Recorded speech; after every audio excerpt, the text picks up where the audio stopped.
I had to stand in the back again because it was crowded with all adults. So the problem was not that it was crowded with children. The problem is it was crowded with people.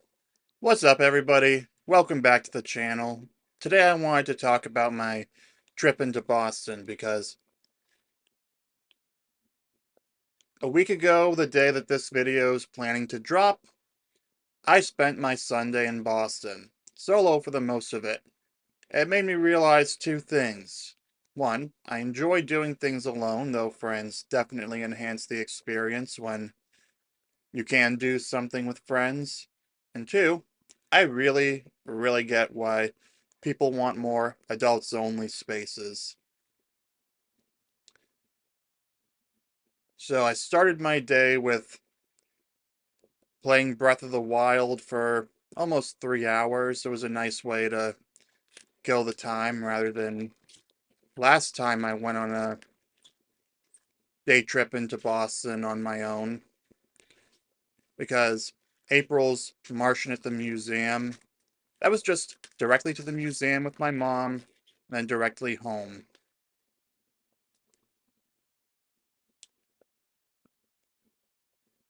So I started with that. The TLDR of the day is I started with that. I took a train to South Station where I walked to Saunders Castle for the Moonwalkers. Then I walked to the Boston Common where I had my afternoon snack, and then to the Boston Public Garden where I met my friend to take my photo at the Goodwill hunting bench. After which, we made our way to Blaze Pizza for dinner, and then we went to the Museum of Science for adult night, which was the whole point of it. But before we get into all the details of that, this is going to be a general overview. I'm going to do separate videos for different observations I made, focusing more on them. This is really all about getting out and experiencing the world beyond just staring at a screen. Be sure to give this video a like if you enjoy it. Subscribe for daily videos of cultural commentary from a man caught between generations. And be sure to comment what you think about all this.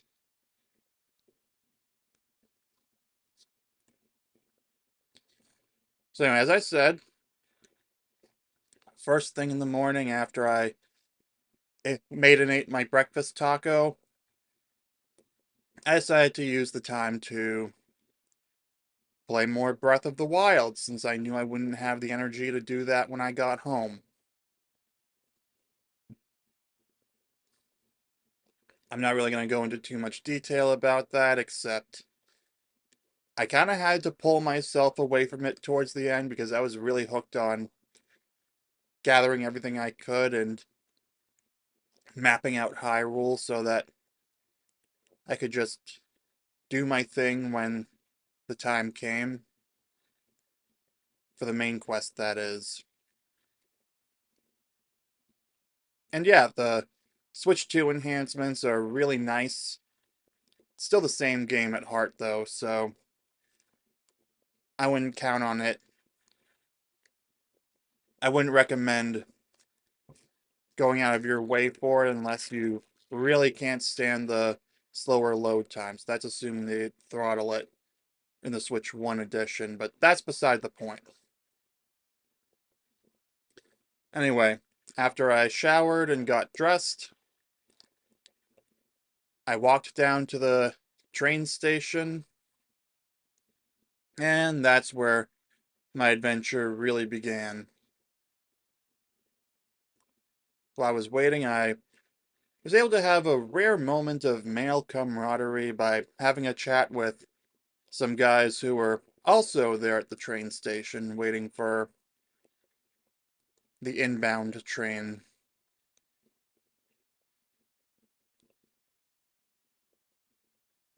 I recommended to them the New England Aquarium, and yeah, that was really about it for the north end they said they were headed to. So yeah, a couple of more people arrived, and then we got on the train. I activated my ticket that I purchased on the T app, and I learned that I had to sit down and wait for them to come and scan the ticket. Anyway, the worst part of the train ride was the first seat that I took. There was a couple of misbehaving kids behind me. They were saying obnoxious things to each other and constantly dropping, though I'm starting to think they might have just been throwing this deck of cards. Soon as the seat on the other side of the aisle opened up, because I got into the wider section, but the more narrow section didn't seem all that bad, so as soon as the woman sitting in the seat on the opposite side of the aisle left, I got up, sat down there, and got away from those disruptive brats.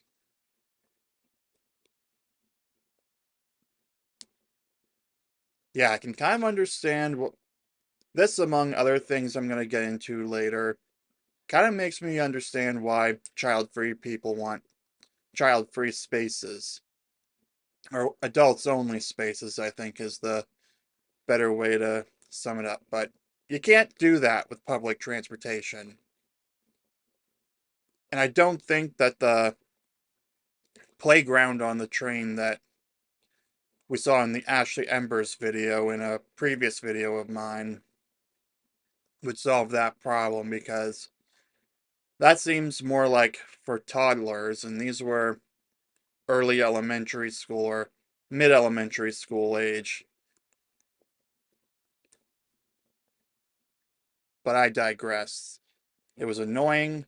I'd rather not have to deal with that, but I decided instead of confronting anyone, I did what any good airbender would do, and I evaded the situation. I just moved to a different seat when I could, and I left it at that.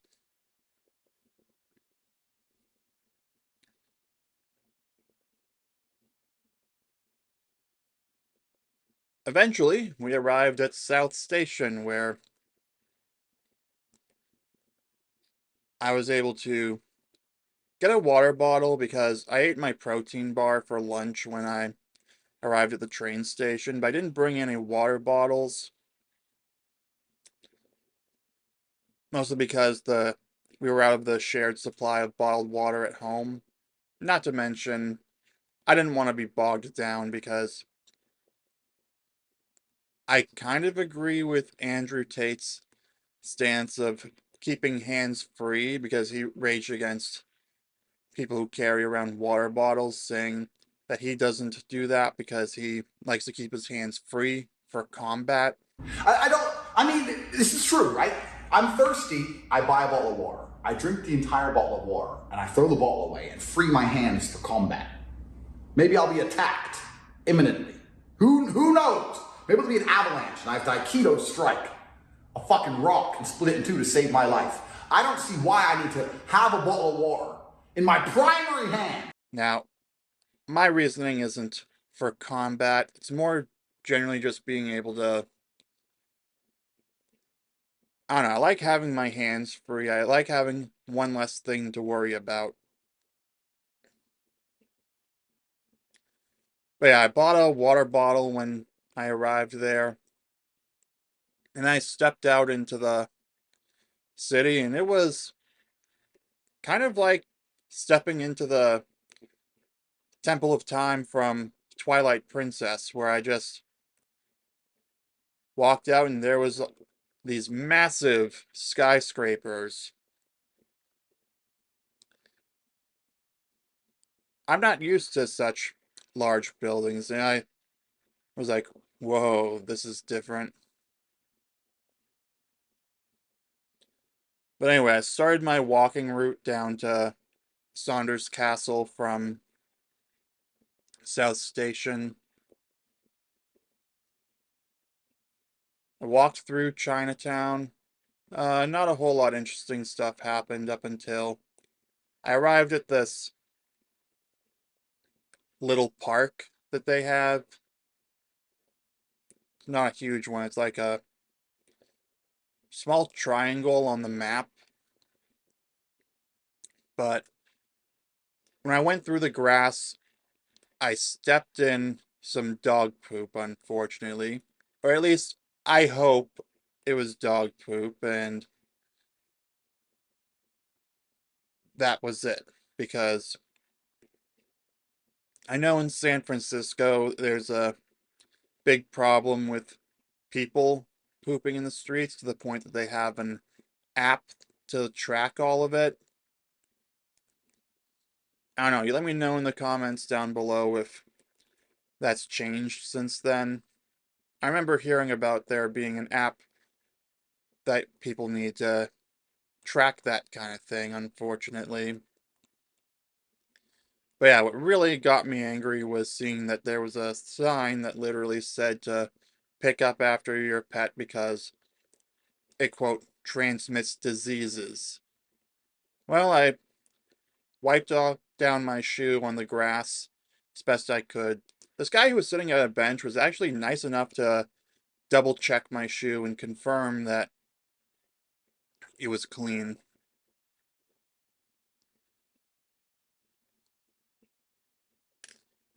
So yeah, that was not fun. Kind of annoying. But anyway, I eventually made my way to Saunders Castle where I hung out in the Moonwalkers pre-show lobby after they scanned my ticket. They had this really cool landing module that I was able to get my photo taken with. And they had all kinds of other things around the wall. And then the show itself was really cool. The same guy who took my photo later recommended that I go right to the middle of it because, for those of you who don't know, if you keep on seeing the ads for it and wonder what it's all about, it's an immersive experience. Well, it's a lot of screen projections, but basically they project onto all four walls around you the different things. There's a main section, and then there are other things to look at in the other three walls, which is why they said to constantly turn my head, which I did.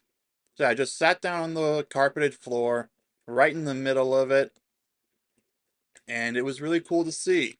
My only real complaint is that some younger kids were running back and forth throughout it, which really made me question why the parents brought those kids in the first place.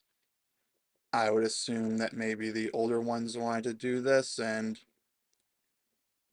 the younger ones kind of had to come along because I remember similar situations like that when I was younger. Of course, I was the oldest, so, but that's not the point. The point is, that was the second experience that made me understand why the child-free community likes adults-only spaces.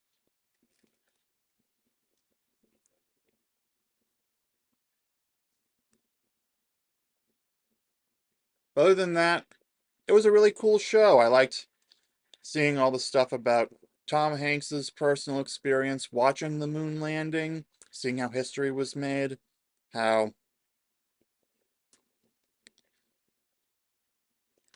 it was pulled off, the whole mission thing, learning all about the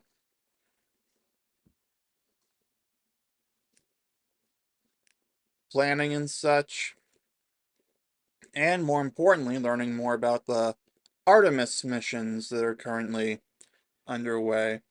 I actually need to look up what the first Artemis mission was, because they said there was Artemis 2 scheduled next year, and then 3 and 4 each respective year.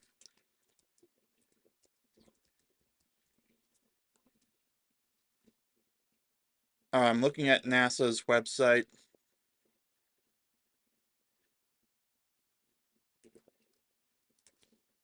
Yeah, I'm going to show you what it says.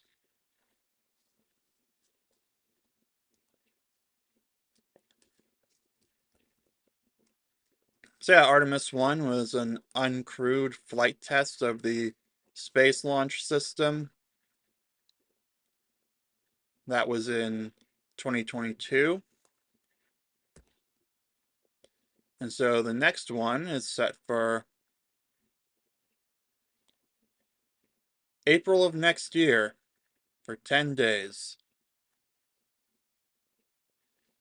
Yeah, it doesn't look like they're gonna land on the moon. Alright, Artemis 3.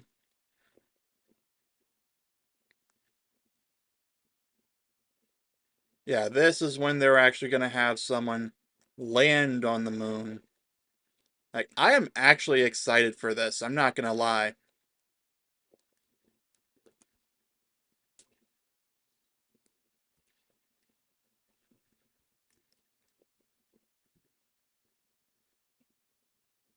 But anyway, that's beside the point.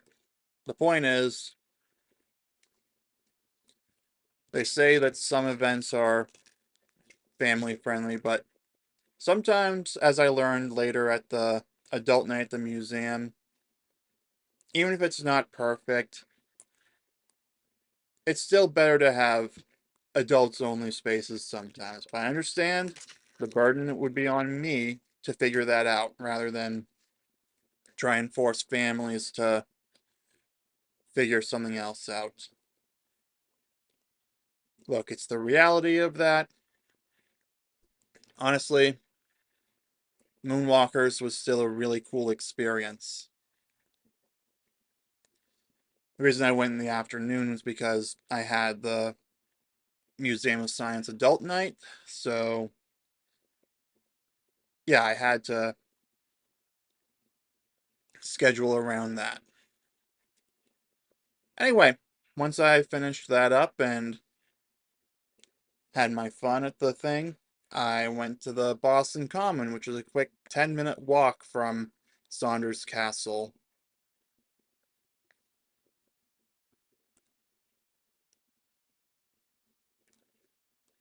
So, yeah, something I noticed about that was the skimpy outfits that the women were wearing. Just how skimpy female outfits are in 2025.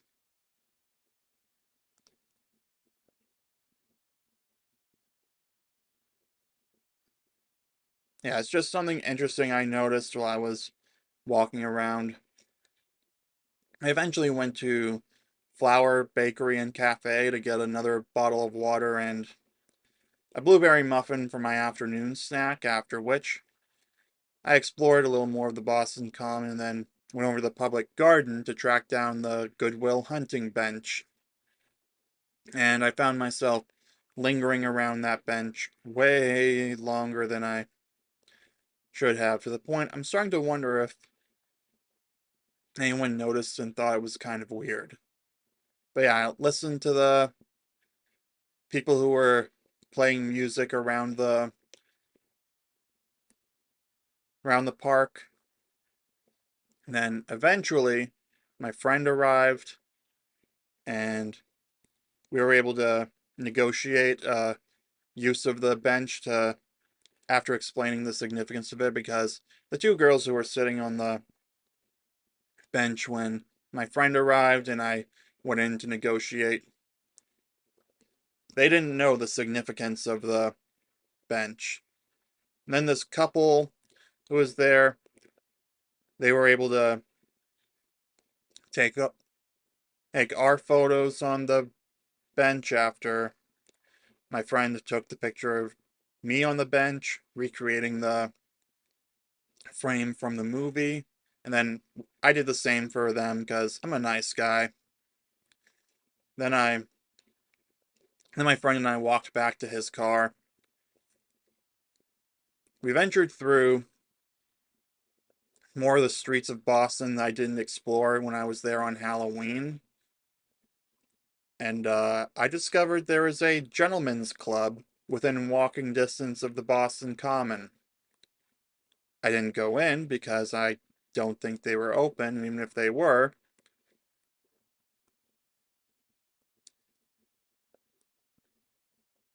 I was running a little behind schedule because I had to get the Blaze Pizza mobile order in because they had this digital deal of $9 per $9 plus tax for a pizza party for one, as they described it.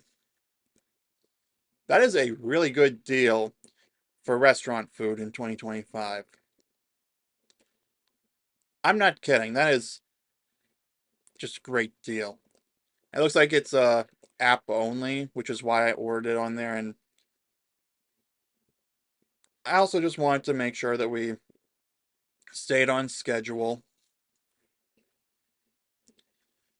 So we went to Blaze for dinner, picked up our pizzas,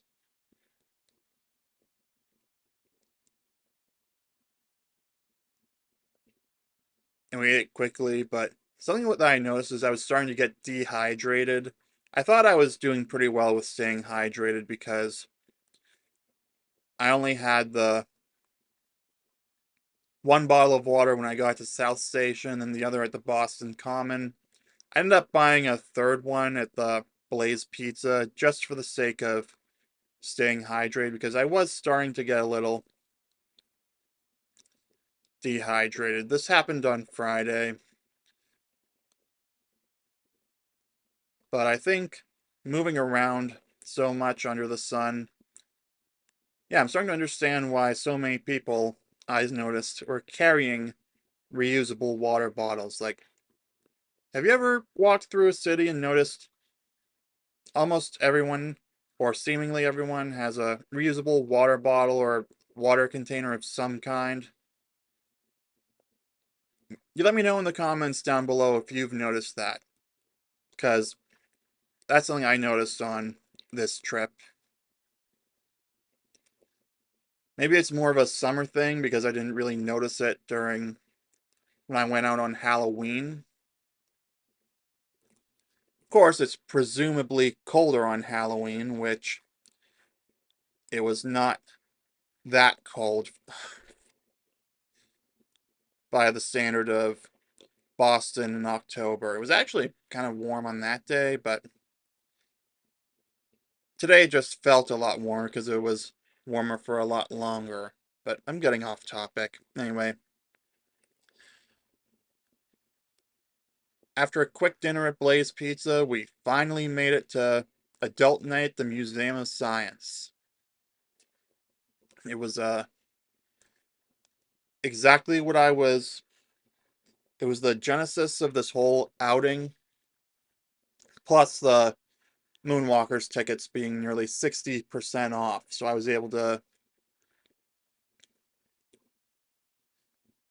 get a ticket for 1969 plus tax.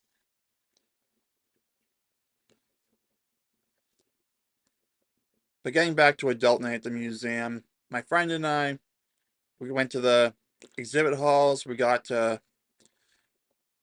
enjoy everything there was to offer, except for the cottontail, tamarlin. Some of the live animals in the green wing, they did not put out, or that was closed off.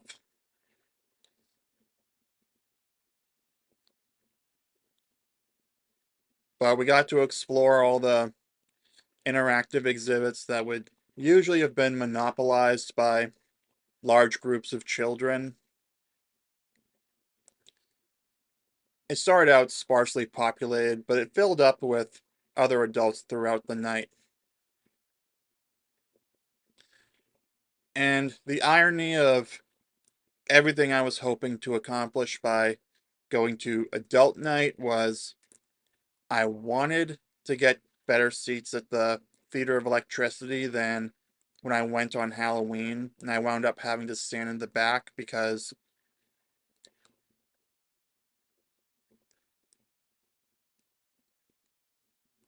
that day was crowded with children. I had to stand in the back again because it was crowded with all adults. So the problem was not that it was crowded with children. The problem is it was crowded with people.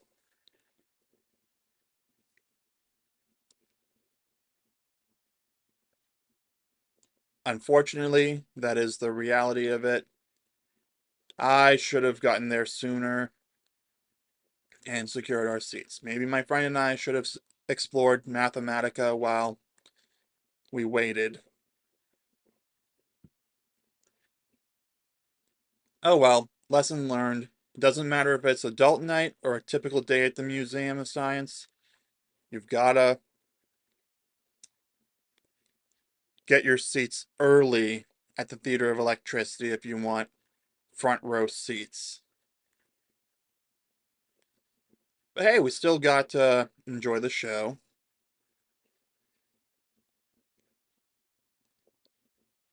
Not just that, but the planetarium show we got to see. So, okay, I'm getting a little out of order here. So, first we went to the 4D theater for the Animal Kingdom movie that they were playing. It was pretty cool. It was also fun to see my friends' reactions to things like the bubbles and the seat vibrating, or even doing this little thing that felt like a jab in the back. And I whispered a couple of quips to him, like when they got to a bunch of fish in the ocean, and in reference to Peacemaker season 1 and the allegations against Aquaman, I whispered to him, "Hey, it's all of Aquaman's exes."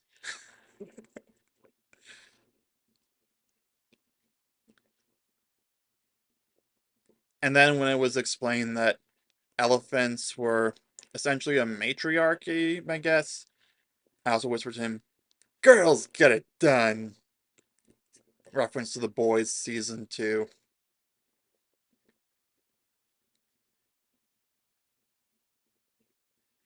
Anyway, we did that. We went to the Theater of Electricity, like I talked about, and then we explored a little more of the exhibit halls before heading to the Red Wing and the Cash Bar, which was ironically only took cards. It was only called Cash Bar because you had to pay for each individual drink. It wasn't like an open bar where you could just grab a drink willy-nilly, though they did have free tap water, which I desperately needed. I also did end up buying some Dippin' Dots because that was open. It was my first time having Dippin' Dots. They were an interesting experience. I remember hearing something about how they're generally sold at places like museums or the Franklin Park Zoo because they just so happen to be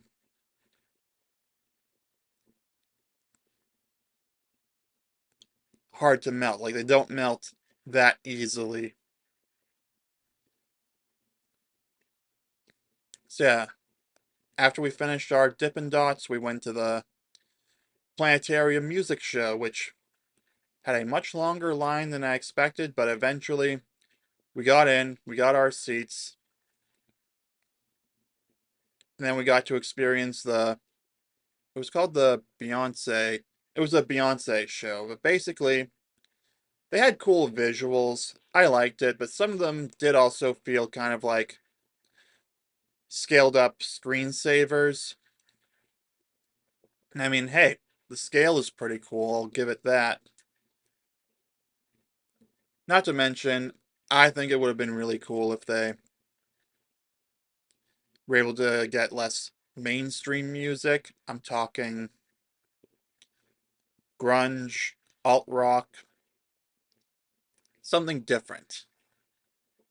But of course, they've got to do what brings in ticket sales. You know what? I am going to someday go back for the Pink Floyd show. I don't know if I'm going to do that anytime soon, but I know it's an option on Fridays and Saturdays. Like, you know what? I think at some point I might actually do a music under the dome night just for the sake of being able to get them all done in one go. Because part of the reason I went to Moonwalkers on that day was because I was already going to go into Boston for Adult Night at the museum, so why not do the same for get something else in there? And again, it was the last day of the discounted tickets, and it was the anniversary of the moon landing itself, and it just felt fitting to do so.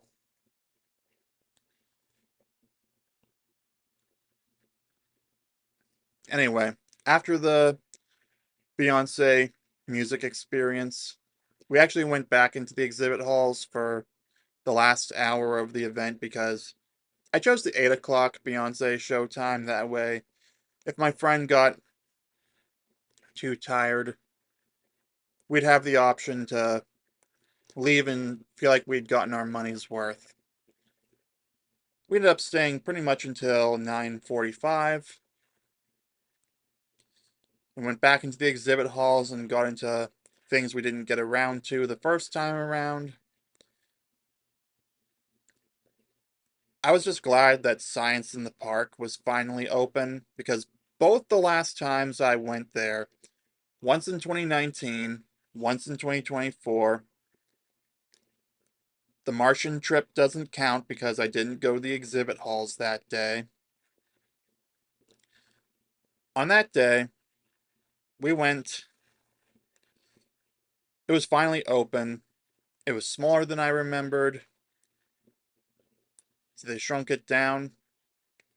Back in the 2000s, up till at least 2015, it was much longer. There was this try to outrun the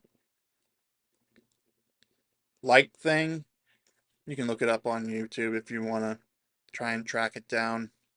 Suffice it to say, it was fun. We got to try lifting the 500-pound sandbag with other people there, which was the closest we got to actually having a social experience with other people beyond just the two of us. Because another thing I noticed that my friend also pointed out is that it was a lot of couples and groups who were there. If my friend had not joined me, I might have been the only loner there, which frankly wouldn't have been a problem, but it was also cool to have my it was also cool to experience it with a friend. Like I got to see his reactions to the 4D theater show. We got to experiment with the different things that we saw at the we got to experiment with the different interactive exhibits. I got to point out the things that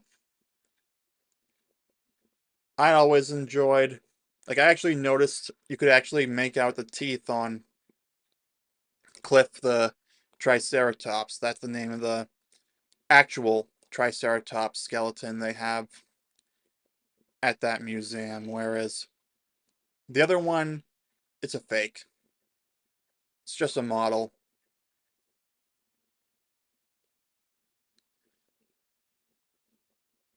But yeah, it was cool to try out the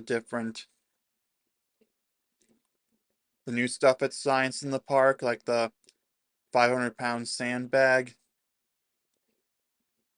And then after this light beam thing that showed how the shadow was captured by photon lights, I almost had a panic attack because I accidentally looked into the photon light thing, and there was this little circle that wouldn't go away for a while. Eventually it did, and I kept on having to ask my friend if he still saw it too or if it had faded for him, and confirm that he had looked into it too, just so that I'd know that it wasn't I wasn't the only one and that I would eventually be fine. So we did that, and then we paid for parking and went home. He dropped me off, and that was it. It was a fun experience, you know? My only real complaint about Adult Night at the museum was that they didn't have the Mugar Omni Theater running. Maybe they had to get everything else set up for the rest of the week, or maybe they just couldn't find anything to play. I don't know. They have Superman playing on Friday and Saturday nights, but they could have thrown in some kind of documentary. Come on. That would have been really cool. Oh well, I guess I'll just have to come back on my own another time.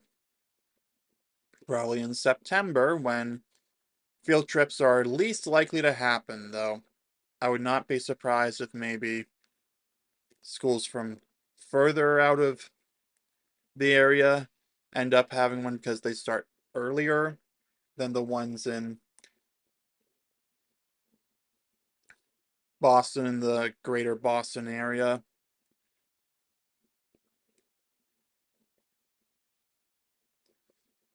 But yeah, my big takeaways from the overall day was dehydration, that I realized I should have a reusable water bottle. I would just have to figure out how to carry it around because it's all the rage apparently. Everyone seemed to have one.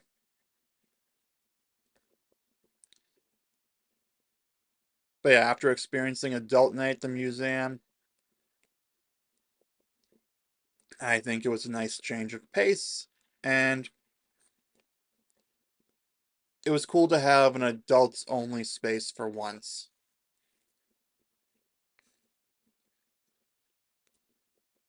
I would probably I'm probably going to go to more adult nights like that just because I want to avoid having to deal with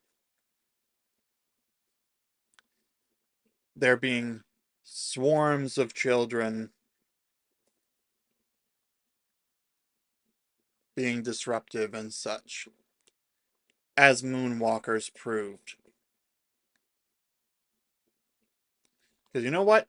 After my experiences of the day from the first half of my outing, where the disruptive kids behind me on the train made me change my seat, and then the kids who were running around in moonwalkers was a little distracting, I'm not gonna lie.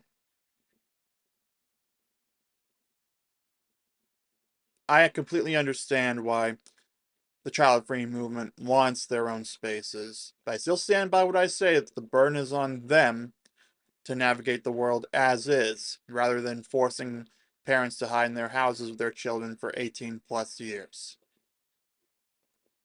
Because if anything is open to the wider public of all ages, there's going to be disruptive children at some point.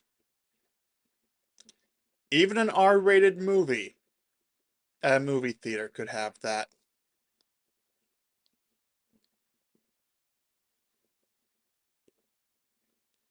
Yeah, that's why I would go out of my way to wait for and then go to adult night if it means being able to enjoy the museum a little more freely. It would have been cool if there was more of a social aspect to it. Unfortunately, a lot of it was predetermined groups, though. Who knows? Maybe maybe my friend and I just weren't trying hard enough to interact with other people. Science in the Park is the closest we got to that. But you let me know in the comments down below what you think about this. I'm going to wrap it up for the video. So,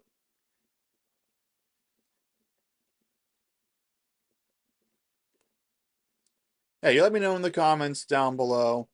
Have you ever tried adults only events like Adult Night at the Museum of Science and seen what happens?